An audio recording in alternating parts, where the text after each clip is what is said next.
The council chamber floated in space like a giant crystal.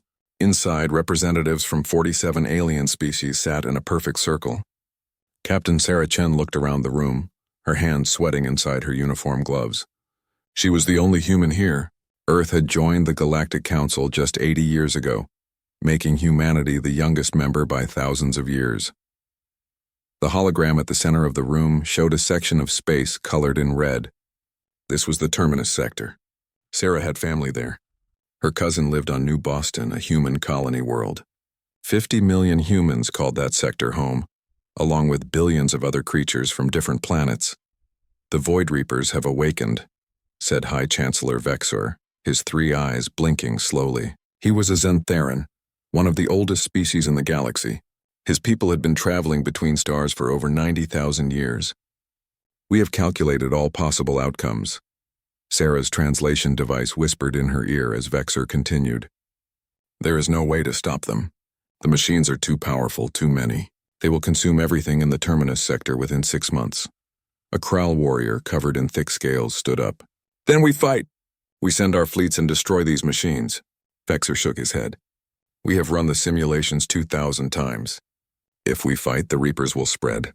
They will adapt to our weapons. They will consume not just the Terminus sector, but expand into the rest of the galaxy. Millions of worlds will fall. What are you suggesting? Sarah asked, though she already knew. Her stomach felt like ice. We seal the sector, Vexor said simply. We build an energy barrier around the entire region. Nothing gets in. Nothing gets out. The Reapers will consume everything inside, then go dormant when they run out of resources. The rest of the galaxy will be safe. 200 billion people live in that sector. Sarah stood up, her voice shaking. You're talking about leaving them to die.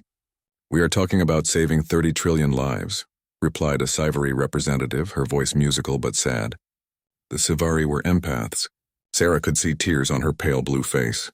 It is a terrible choice, but it is the logical choice. It logic? Sarah's hands formed fists. We're not talking about numbers on a screen. These are real people. Children, families. My cousin has 2 kids. Are you going to look me in the eye and tell me they're acceptable losses? Vexor's expression didn't change. Captain Chen, humanity is young. You do not understand the burden of leadership on a galactic scale. For 100,000 years, the Council has maintained peace. We have done this by making difficult decisions. Sometimes we must sacrifice the few to save the many. That's not peace, Sarah said quietly. That's just murder with paperwork. We will now vote, Vexor announced, ignoring her words. All in favor of the quarantine protocol? Around the circle, lights appeared above each representative's seat. Green for yes, red for no. Sarah watched as green lights filled the chamber. 46 green lights. Only 1 red light glowed above her seat. The decision is final, Vexor said. The barrier will be constructed immediately. Any ship attempting to breach the quarantine will be destroyed. This includes human vessels, Captain Chen. Sarah stood silent for a moment. Then she spoke, her voice steady now. I need to make a call. Back on Earth, Admiral Marcus Webb sat in his office at Fleet Command. He was a large man with gray hair and scars on his hands from a lifetime of service. When Sarah's face appeared on his screen, he knew immediately something was wrong. They voted to abandon the Terminus sector, Sarah said without preamble. 200 billion people, Admiral, including 50 million humans. Webb closed his eyes for a moment. What's the Council's position if we go in? They'll stop us. By force if necessary. Sarah's voice was tight. We'd be expelled from the Council, cut off from trade routes, possibly face military action from multiple species. And if we don't go, 50 million of our people die, plus everyone else they're abandoning. Webb stood up and walked to his window. He could see the Pacific Ocean stretching out below. Somewhere on the other side of that ocean was the monument to the soldiers who died in Earth's last World War. It had words carved into black stone. Never again, never alone. The Council has maintained peace for 100,000 years, Webb said slowly. They must know what they're doing. Sir, I'm not finished, Captain. Webb turned back to the screen. They've maintained peace by letting other people die. By choosing the easy math over the hard choice. We've been in space for less than 200 years, Sarah. Maybe we don't know everything, but we know one thing they seem to have forgotten. What's that, sir? Every single life matters, not just the ones that are convenient to save. Webb sat down at his desk and began typing on his console. I'm sending orders to the 3rd, 5th, and 7th fleets. Every ship that can fly and fight. We're going in. The Council will expel us. Let them. They might attack us. They can try. Webb's fingers moved faster across the console. Send a message to our colonies in the Terminus sector. Tell them the cavalry is coming. Tell them we don't leave our people behind. Within 6 hours, 300 human ships began gathering at the edge of Council space. Carriers, destroyers, frigates, supply vessels. Even civilian ships retrofitted with weapons. The Council sent their own fleet to intercept. Over 3,000 ships from 24 species. Admiral Webb stood on the bridge of the carrier Indomitable. Around him, screens showed the Council fleet forming a blockade. Admiral, we're being hailed by the Council peacekeepers, his communication officer said. Put them through. A Xantheran commander appeared on screen. Admiral Webb, you are in violation of Council law. Turn your fleet around immediately or we will open fire. Can't do that, Webb said calmly. We have people to rescue. You understand what this means? Humanity will be expelled from the Council. Your species will be isolated. You will face economic sanctions that will cripple your worlds. I understand perfectly. Webb gestured to his crew. Do they understand? The Council they serve just voted to let 200 billion people die. How do they sleep at night? The Xantheran commander's face tightened. We serve order. We serve peace. No, Webb said. You serve a comfortable lie. Real peace means fighting for everyone, not just the ones who are easy to save. Now you can shoot at us or you can get out of our way. Either way, we're going through. The communication cut off. For a long moment, nothing happened. Then the Council fleet began powering up their weapons. All ships, Webb broadcast to his fleet, prepare for combat. Remember what we're fighting for. Remember who we're saving. And remember that sometimes doing the right thing means standing alone. The first shots lit up the darkness of space. The Battle of the Barrier had begun. Humanity had defied the Galactic Council, and the galaxy would never be the same. The Council ships fired first.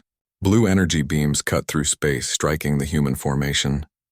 The destroyer Perth exploded instantly, taking 400 crew with it. Admiral Webb watched the fireball expand and die in the vacuum. Return fire, he ordered. All ships concentrate on their left flank. Hit them hard and punch through. The human fleet wasn't as advanced as the Council's. Their ships were newer, faster, but had less powerful weapons. What humanity lacked in technology, they made up for in tactics. Human ships moved in tight formations, covering each other, focusing their fire on single targets. The carrier Indomitable shuddered as enemy fire struck her shields. Shields at 60%, called out the tactical officer. Keep pushing, Webb said. His knuckles were white as he gripped his chair. On the screens he could see more human ships dying. The frigate Shanghai, the destroyer Moscow. Each one was a crew he knew, people with families, with dreams. Then something unexpected happened. A section of the Council line broke apart. Ships with the green and silver colors of the Krau began moving away from the Council formation. Admiral, we're getting a transmission from Krau Battle Group 7, the communication officer said, confusion in her voice. A Krau commander appeared on screen, her scales a deep red color. Admiral Webb, my name is War Leader Kresh. I cannot stand by while innocents are abandoned. My battle group will assist your breach. Webb felt hope surge in his chest. War Leader, if you help us, your people will face consequences from the Council. My people value honor above politics, Kresh growled. Opening fire on Council blockade now. 20 Krau warships turned their weapons on their former allies. The Council line began to crack. More ships broke away. Sevari vessels, their hulls painted with intricate patterns. Thexian merchant ships hastily armed with whatever weapons they could mount. The barrier, Webb shouted. All ships full speed. Get through while we have a chance. The human fleet surged forward. Council ships tried to reform their line, but it was too late. The barrier was just an energy field, invisible except for a faint shimmer. Human ships plunged through it, leaving the battle behind. On the other side, hell waited. The Terminus sector was dying.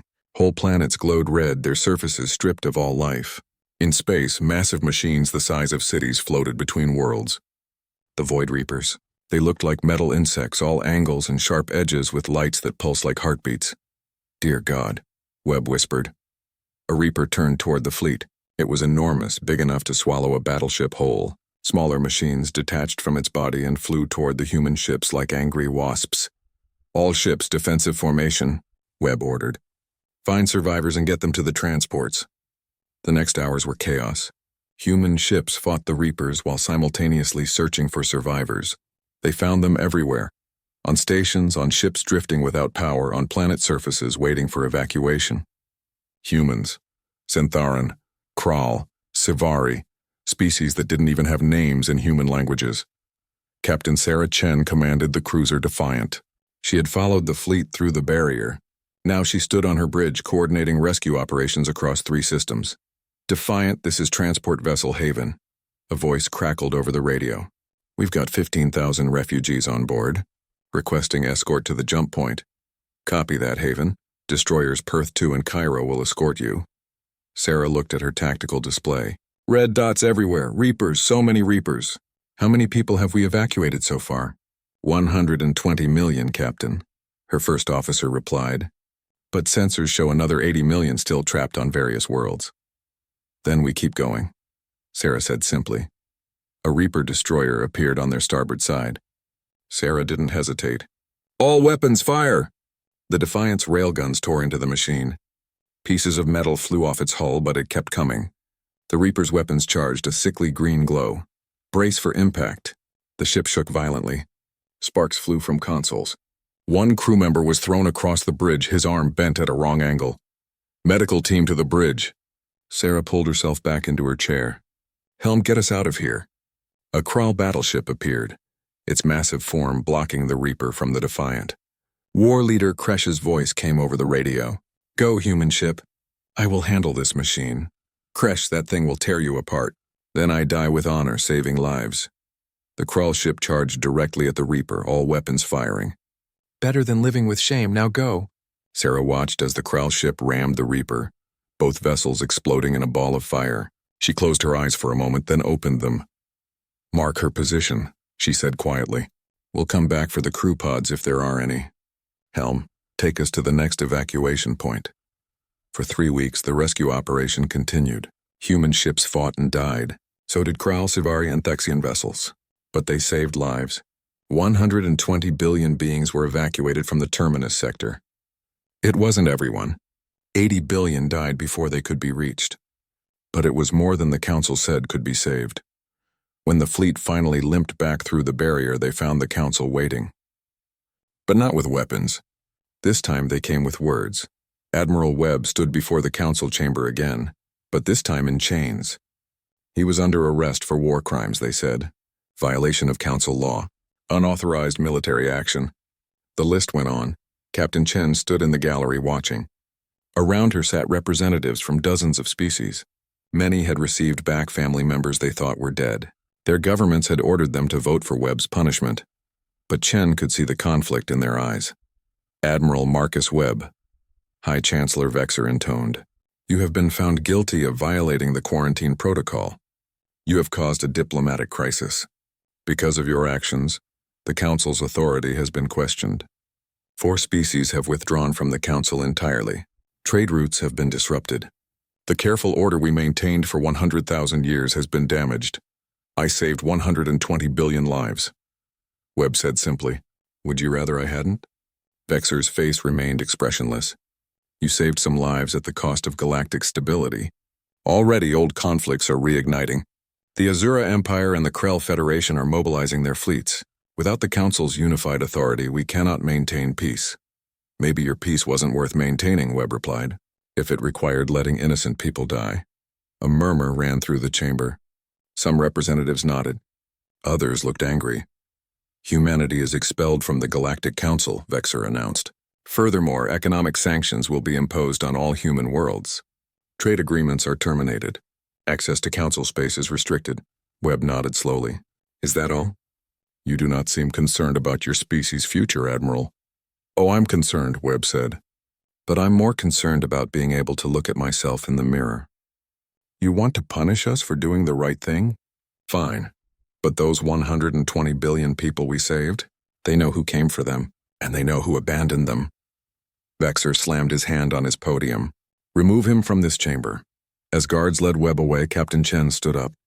She walked to the center of the chamber, even though she no longer had the right to speak here. "I have something to say," she announced. "You have no authority here, Captain Chen," Vexer said coldly. "Humanity is no longer—" "Let her speak." A Thexian representative stood up. Then a Sivari, then more from a dozen different species. "Let her speak." Vexer looked around the chamber, then nodded stiffly. Chen looked at the assembled representatives. "You call this a council. You call this peace. But what you have is cowardice dressed up in fancy words. You abandoned 200 billion people to save yourselves, and when we refused to abandon them, you punished us for it." She paused, letting her words sink in. "The galaxy is changing. People across dozens of worlds are asking questions. Why did the council leave us to die? Why did humans risk everything to save us? You can expel us. You can sanction us. But you can't stop what's coming. The universe is about to fall into chaos, and it's because you chose order over justice." Chen turned and walked out of the chamber. Behind her, the representatives began to argue. Voices rose. Old alliances started to crack, and in deep space a signal pulsed. The Void Reapers, thought to be contained, were on the move again. They had learned. They had adapted. And they were spreading faster than anyone predicted. The chaos was just beginning. 6 months had passed since humanity's expulsion from the Galactic Council. The galaxy was breaking apart like ice in warm water. Captain Sarah Chen stood in the command center of Freedom Station, a new human outpost built in neutral space. Around her, holographic displays showed the galaxy divided into 3 main groups. 23 species had formed the Alliance of Free Worlds with humanity at its center. 30 species remained loyal to the Council, calling themselves the Council Remnant. 12 species stayed neutral, hoping the chaos would pass them by. "Report," Chen said to her intelligence officer. "The Azura Empire has occupied 3 Krell Federation colony worlds," the officer replied. "The Krell are mobilizing their entire fleet for retaliation. Council Remnant forces have engaged Alliance ships near the Viridian Corridor. No casualties yet, but it's tense. And the Void Reapers, what about them?" Chen asked, though she dreaded the answer. "They've broken through the barrier in 7 places. 17 worlds have gone dark in the last week. The Reapers are spreading faster than our models predicted." Chen closed her eyes for a moment. This was exactly what the Council had feared. Exactly what Vexer had warned about. But she couldn't regret saving those people. She wouldn't. "Have we proposed joint operations with the Council Remnant?" Chen asked. 12 times, Captain. They refuse to coordinate with rebel forces. They say we're unreliable, that we caused this mess." A voice crackled over the radio. "Captain Chen, this is the science vessel Discovery. We've found something. You need to see this." Chen's heart raced. The Discovery was investigating Reaper wrecks looking for weaknesses. "Send it through." Data flooded her screens. Research notes, diagrams, ancient texts recovered from dead civilizations. "What am I looking at?" "We found archives from the predecessor civilization," the Discovery's captain explained. "The ones who built the Reapers millions of years ago. According to these records, the Reapers have a central control nexus. Destroy that and the whole network shuts down." "Where is it?" "In the abyss, the empty region at the galaxy's edge. It's surrounded by thousands of Reaper ships. Can we destroy it?" "We're developing a weapon based on the archives, but it requires close-range detonation. Someone would have to fly it right into the nexus, and the energy signature." The captain's voice faltered. "Captain, it would require more firepower than any single fleet can provide. We'd need both Alliance and Council Remnant forces working together." Chen felt hope and dread mixing in her stomach. "I'll make the proposal, again." The Council Remnant's response came within an hour. High Chancellor Vexer's face appeared on her screen, his 3 eyes cold. "Captain Chen, I am surprised you have the audacity to contact us." "We've found a way to stop the Reapers," Chen said, forcing herself to stay calm. "But it requires coordination between your forces and ours. We need to— No, you haven't even heard the plan." "We will not coordinate military operations with rebels and criminals," Vexer said. "Admiral Webb violated our laws. You supported him. Your species brought chaos to a galaxy that had known peace for 100,000 years. People are dying." Chen's voice rose despite her efforts. "Entire worlds are being consumed. This isn't about politics anymore. Everything is about order, Captain. Without it, we have nothing." Vexer leaned forward. "The Council Remnant will handle the Reaper threat using our own methods. We do not need human recklessness. The transmission cut off. Chen wanted to scream. Instead, she turned to her crew. Get me Admiral Webb. Admiral Webb was on Earth coordinating Alliance fleet movements. When his face appeared on screen, Chen could see the exhaustion in his eyes. He had aged 10 years and 6 months. They rejected the proposal, Chen said without preamble. Webb sighed heavily. I expected that. Vexer would rather let the galaxy burn than admit he needs us. Sir, we can't fight the Reapers alone. We don't have enough ships. I know. Webb rubbed his face. How long until the weapon is ready? 2 weeks. Maybe 3. But without Council support, we'd lose 90% of our fleet trying to reach the Nexus. And even then, the odds of success are... An alarm blared across the station. Red lights flashed. What's happening? Webb asked sharply. Reaper attack. Someone shouted. Multiple contacts closing fast on Sector 7. Chen pulled up tactical displays. 20 Reaper ships were heading toward a civilian convoy. Refugee ships carrying families from fallen worlds. Most were Council species who had fled to Alliance territory. The convoy can't outrun them, Chen's tactical officer said. They have children on those ships. 5,000 people. Chen made her decision in seconds. All available ships intercept course. We're not letting those Reapers through. Captain, Webb said from the screen, you only have 6 ships in that sector. The Reapers have 20. Then we'd better make every shot count, sir. Chen looked at her crew. Battle stations! The Defiant and 5 other Alliance ships raced toward the convoy. Chen could see the refugee ships on her screen, desperate civilians trying to escape machines that didn't know mercy. All ships, focus fire on the lead Reaper, Chen ordered. We take them down one at a time. The battle was brutal. The Reapers were relentless, their weapons tearing through Alliance shields. The destroyer Bangkok exploded, her crew of 200 gone in an instant. The frigate Seoul lost her engines and drifted helplessly, but the Alliance ships fought like demons. They used tactics the ancient Reapers had never encountered. Crazy maneuvers, unpredictable attacks, desperate gambles. Human pilots flew their ships into danger that no sane person would accept. Shields at 15%. The tactical officer shouted. Hull breaches on decks 4 and 5. Keep firing. Chen gripped her chair as the ship shook. We just need to buy the convoy time. Then unexpectedly, new contacts appeared on sensors. Council remnant ships. A battle group of 8 vessels flying Council colors. Captain Chen, this is Commander Silvas of the Council ship Harmony, a Savari voice said over the radio. We could not stand by and watch civilians die. Engaging Reapers? Chen felt tears in her eyes but blinked them away. Welcome to the fight, Commander. Together, Alliance and Council ships destroyed the Reaper attack force. The convoy escaped, but the cost was high. 3 ships lost, 2 more crippled. Over 400 crew members dead.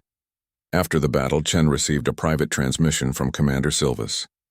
The Savari looked exhausted and frightened. My government will court-martial me for helping you, Silvas said quietly, but I could not let those children die. My people are empaths, Captain. We feel the suffering of others. The Council's orders? They go against everything we believe. Commander, what you did took courage, Chen said, or madness. Silvas smiled sadly. Captain, I need to tell you something. Something I learned before I left Council space. The Council has known about the Reapers for centuries. They chose containment instead of elimination because they were afraid. They gambled that the Reapers wouldn't wake up for another 10,000 years. Chen felt her blood turn cold. They knew. And they never tried to stop them. They calculated it was safer to leave the Reapers alone.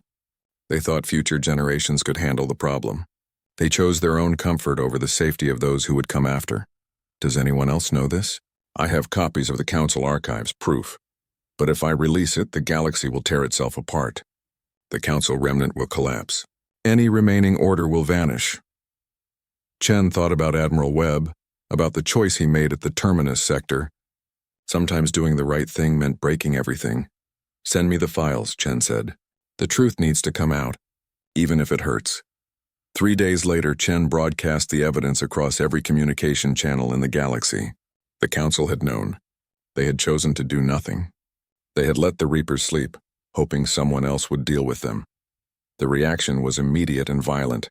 Protests erupted on Council remnant worlds. Governments fell within hours. Species withdrew from the Council. The organization that had maintained peace for 100,000 years collapsed completely. And in deep space, The Void Reapers continued to spread, consuming world after world while the galaxy tore itself apart. Admiral Webb contacted Chen after the broadcast. He looked grim. "You've released a firestorm, Captain."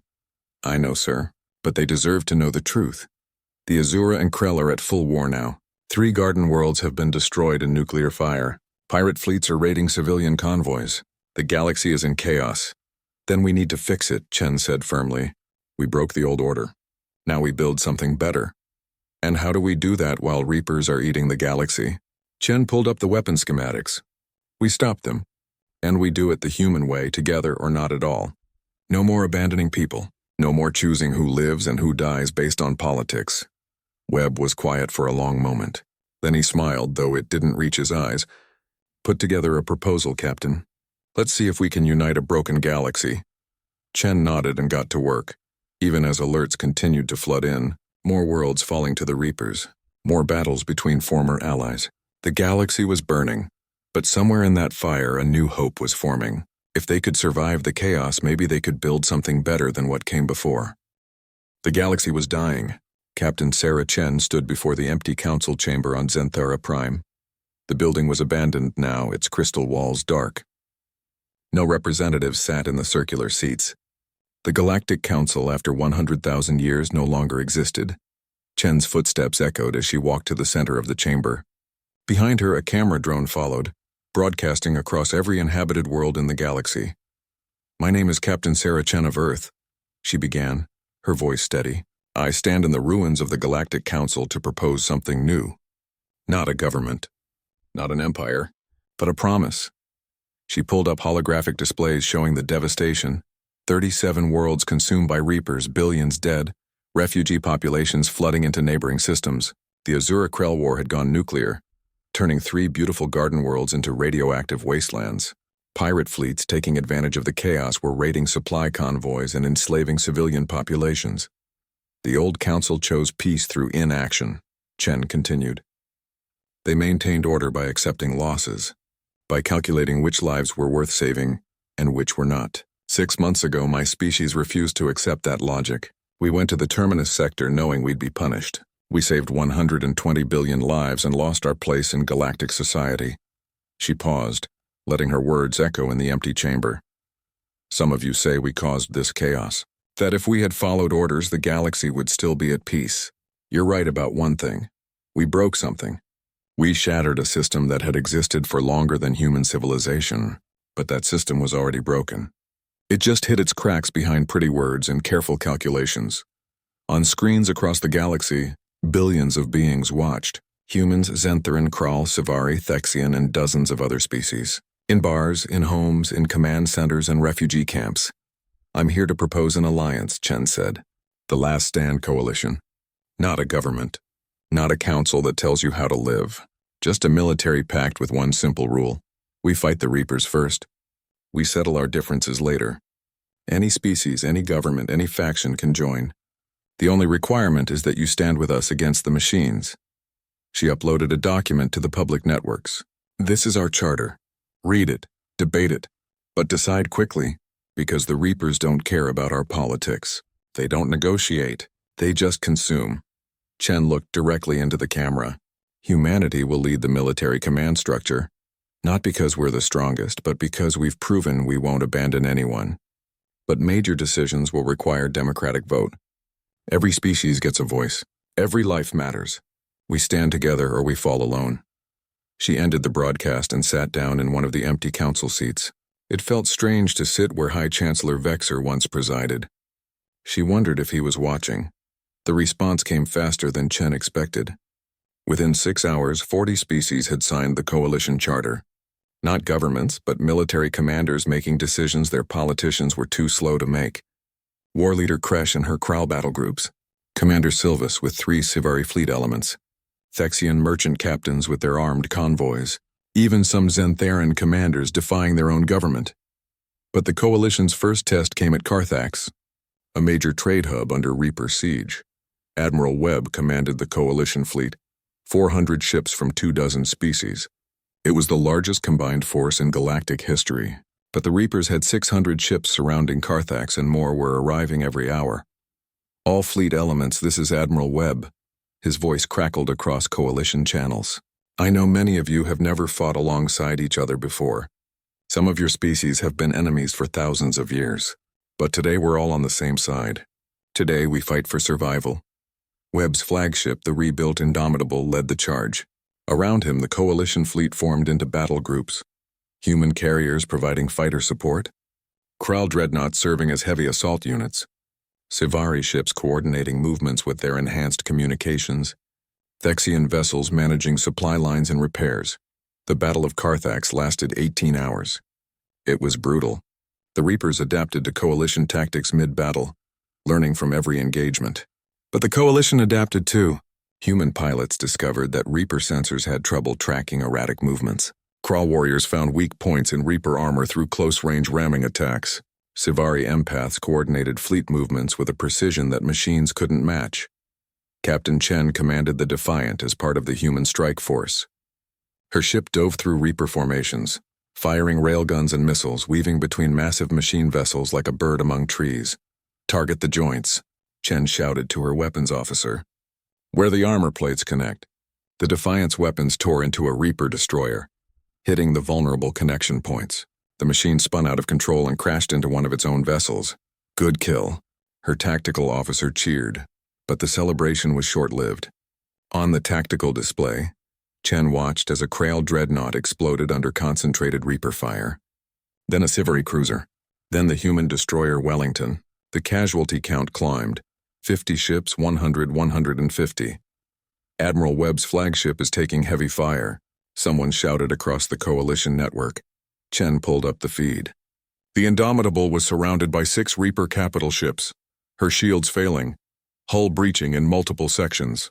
All ships converge on the Admiral's position, Chen ordered. We're not losing him! But they were too far away.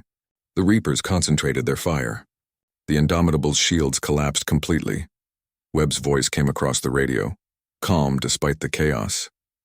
All Coalition ships, this is Webb, my ship is finished. But the mission isn't. Continue the assault. Drive them back from Carthax. Sir, we can reach you, Chen pleaded. Hold on. No time, Captain. The weapon research must continue. The data is in my ship's computer. Retrieve it if you can. And Chen, sir, finish this. End the Reapers. No matter the cost. That's an order. The Indomitable exploded in a ball of fire visible across the battlefield. Admiral Marcus Webb, the man who defied the Galactic Council and started a revolution, was gone. Chen felt something break inside her. But she couldn't stop. Couldn't grieve. Not yet. All ships, you heard the Admiral, she said, her voice hard as steel. We finished this. Drive them back. The Coalition fleet attacked with renewed fury. They fought not just for Carthax, but for Webb. For every person he'd saved. For every principle he'd stood for. When the battle finally ended, the Reapers were driven back. Carthax was saved. But 200 Coalition ships were destroyed. Over 40,000 crew members dead. The price of victory was written in blood and twisted metal. Chen stood in the Defiant's conference room surrounded by exhausted officers. The weapon data had been recovered from the Indomitable's wreckage. She pulled up the schematics on the display. This is what Webb died for, she said quietly. A weapon that can destroy the Reaper Nexus. End this war in one strike. What's the catch? War Leader Kresh asked, her scales dark with grief. She had lost her bondmate in the battle. Chen highlighted a section of the schematic. It requires manual delivery. The weapon has to be placed inside the Nexus and detonated from close range. The energy signature will destroy any ship within 1,000 kilometers. The room went silent. It's a suicide mission, Commander Silva said softly. Yes, Chen confirmed. Someone has to fly into the heart of the Reaper network, place the weapon and detonate it. There's no coming back, and if no one does it, the Thexian captain asked, then the Reapers keep spreading. Within 2 years, they'll have consumed half the galaxy. Within 5, there won't be anything left. Chen looked at the faces around her. These were commanders who had lost ships, crew members, friends. They had fought beside species they once considered enemies. They had paid for every kilometer of space with blood. We need volunteers, Chen said. But I won't order anyone to take this mission.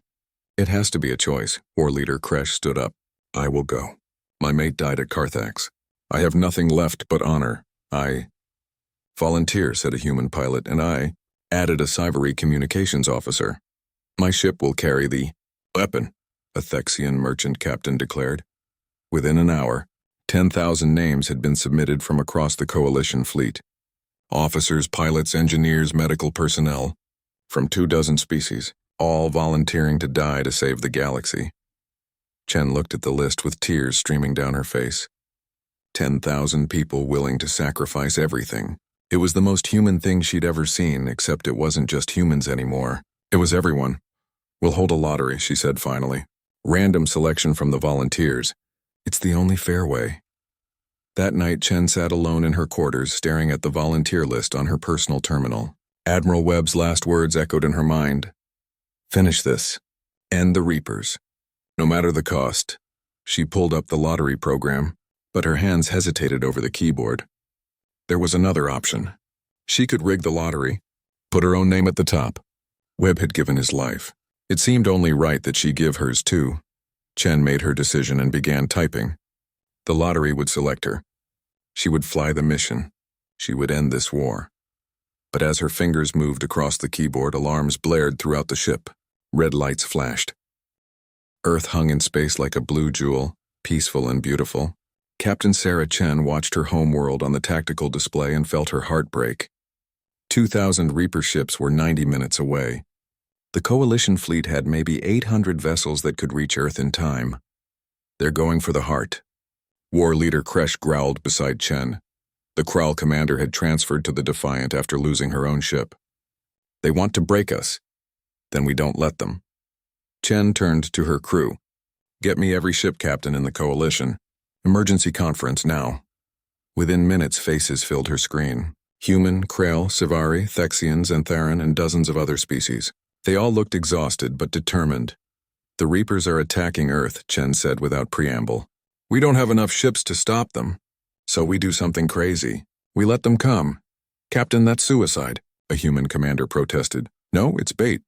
Chen pulled up a star map. The Reaper Nexus is in the abyss on the far side of the galaxy. Their forces are spread thin right now, concentrated on this attack. If we can draw them into a battle at Earth while a strike team takes the weapon to the Nexus, we can end this war. Commander Silvus understood immediately. You want to split our forces. Use Earth as a distraction while a small team destroys the Nexus. Exactly. We'll need enough ships at Earth to make the Reapers commit fully. They need to believe we're making our last stand here. Meanwhile, the strike team goes in quiet and fast. Who leads the strike team? Kresh asked, though her eyes suggested she already knew. Chen met her gaze. I do. I've already put my name in the lottery. The weapon requires manual detonation. Whoever flies this mission isn't coming back. The screen exploded with protests, voices overlapping in a dozen languages. You're the only one holding the coalition together. Someone shouted, we need you alive. Let someone else go. Chen waited for the noise to die down. Admiral Webb gave his life at Carthax. The least I can do is finish what he started. Besides, I'm the one who broke the council. It's fitting that I'm the one who fixes the mess. Before anyone could argue further, her first officer spoke up from across the Defiance Bridge. Captain, I'm detecting an anomaly in the lottery program. Someone accessed it 12 hours ago. Chen felt her blood run cold. She'd been so careful. What kind of anomaly? The program was altered to automatically select one specific name, regardless of random selection. The officer paused, looking uncomfortable. Your name, Captain. You rigged the lottery to choose yourself. Silence fell across the bridge. On the conference screen, dozens of coalition commanders stared at Chen. You were going to cheat, Kresh said slowly, to ensure you would die. Someone has to, Chen replied quietly. Webb's last order was to finish this. I'm just following orders. No. Kresh stood up straighter, her scales shifting to a deep red. You're trying to carry all the weight yourself. That's not how the coalition works. Kresh is right, Commander Silvus added. We all volunteered for a reason. You don't get to steal our chance at honor. A human pilot spoke up, his face young but eyes old. Captain, you taught us that every life matters. That includes yours. You want to lead the strike team? Fine. But you're not going alone. Chen opened her mouth to argue, but her tactical officer interrupted. Captain, the crew is voting.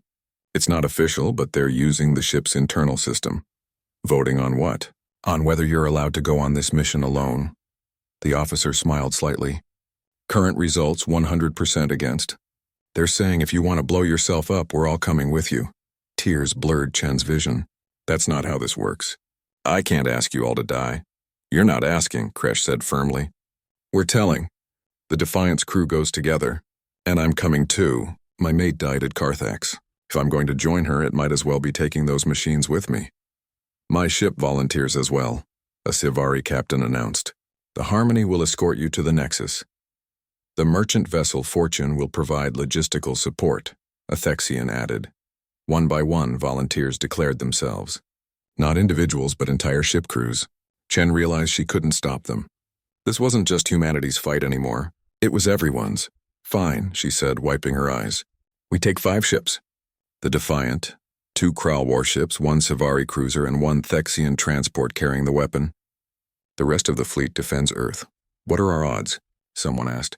Chen pulled up the calculations. Of reaching the Nexus? 50-50. Of surviving? 0. Of stopping the Reapers? If we get the weapon in place, 100%. Then let's make it count, Kresh said. The Coalition fleet split up. The main force rushed toward Earth. 800 ships racing against time. Chen's strike team of 5 vessels turned toward the Abyss, toward the Reaper Nexus, toward certain death. As the Defiant jumped into hyperspace, Chen sat in her command chair and thought about Admiral Webb, about the choice he made at the Terminus sector, about the people they'd saved and the chaos they'd unleashed. No regrets, she whispered to herself. The journey to the Abyss took 6 days, long enough for Chen to write letters to her family, to say goodbye to Earth, to make peace with her decision. The strike team practiced their approach, running simulations of the final attack. Every scenario ended the same way, with their ships destroyed and the weapon detonated. Meanwhile, at Earth the battle began. The Reaper fleet arrived first, a wall of machines surrounding humanity's homeworld. The Coalition fleet jumped in behind them, trapping the Reapers between the defense fleet and the planet's orbital stations. The battle was like nothing the galaxy had ever seen. Thousands of ships clashed in Earth's orbit, firing weapons that lit up space like fireworks. Reaper machines tore through Coalition vessels, but for every ship destroyed, 2 more took its place. Human fighters swarmed like angry insects. Kral dreadnoughts rammed Reaper capitals. Sivari cruisers coordinated defensive screens that saved hundreds of ships. Earth's orbital defense platforms fired endlessly, their railguns punching holes through Reaper armor. The moon bases launched missiles by the thousands. Civilian ships, merchant vessels, even pleasure yachts joined the fight, armed with whatever weapons their crews could find. The Reapers had come to break the Coalition. Instead, they found something they couldn't compute. People willing to die for each other, for their home, for a future they might never see. While Earth fought for its life, Chen's strike team reached the Abyss. The Reaper Nexus was a massive structure bigger than Earth's moon. It pulsed with energy, controlling millions of machines across the galaxy. Around it, 500 Reaper ships patrolled in perfect formation. 5 ships versus 500, Kresh observed from her position at Tactical. I've faced worse odds. When? Chen asked. Never, but it sounded good. Chen almost laughed. Almost. All ships begin approach. Stay tight. Cover each other. The 5 Coalition vessels dove toward the Nexus. Immediately, Reaper ships turned to intercept. Energy beams cut through space. The Sivari cruiser Harmony took a direct hit, her shields collapsing. Harmony is down, someone shouted. No, we're still here, Commander Silvas transmitted, his voice strained. But we can't take another hit like that. Then don't get hit, Kresh growled. Kral warships cover the Harmony. Thexian transport, get that weapon ready. The battle became chaos. Ships weaved between Reaper vessels, firing desperately, trying to reach the Nexus. The Kral warship Vengeance exploded, taking a dozen Reapers with her. The Thexian transport Fortune lost her engines and began drifting. We're not going to make it, the Fortune's captain transmitted. The weapon is damaged. It won't detonate remotely anymore. Someone has to stay with it and trigger it manually. Chen knew what that meant. They'd all expected to die when the weapon detonated. But this was different. This meant someone had to stay behind while the others escaped. Had to watch everyone else jump to safety while they sat alone, waiting for the end. I'll do it, Chen said immediately. No, Kresh replied. You're needed to lead the Coalition after this. I'll stay, Kresh, my mate is waiting for me, Captain. I'm tired of this war. Let me end it. Before Chen could argue, the Defiant shuddered. A Reaper beam had torn through her starboard side, destroying her jump engines. Captain, we can't jump, the helm officer reported. We're stuck here. Chen felt a strange calm wash over her. So this was how it ended. Not with a choice, but with fate. All ships retreat. Get to minimum safe distance. I'll detonate the weapon. Captain, no. Her crew protested. That's an order, Chen shouted. Get out of here, now! The remaining ships began to pull back, but they moved slowly, reluctantly. Chen watched them go on her tactical display, the Harmony badly damaged but still flying. The Kral warship Rage, her hull scorched in bleeding atmosphere. The Fortune being towed by a Reaper-captured tug that Kresh had commandeered. Kresh's face appeared on Chen's screen one last time. You better survive this, human. Someone needs to tell the galaxy what we did here. I'll tell them you were a pain in the ass until the very end, Chen said, smiling through tears. Good. Die with honor, Captain. You too, war leader. The Defiant drifted toward the Nexus, damaged but determined. Chen's crew refused to leave her, staying at their stations even though she ordered them to evacuate. If their captain was going to die here, they would die with her.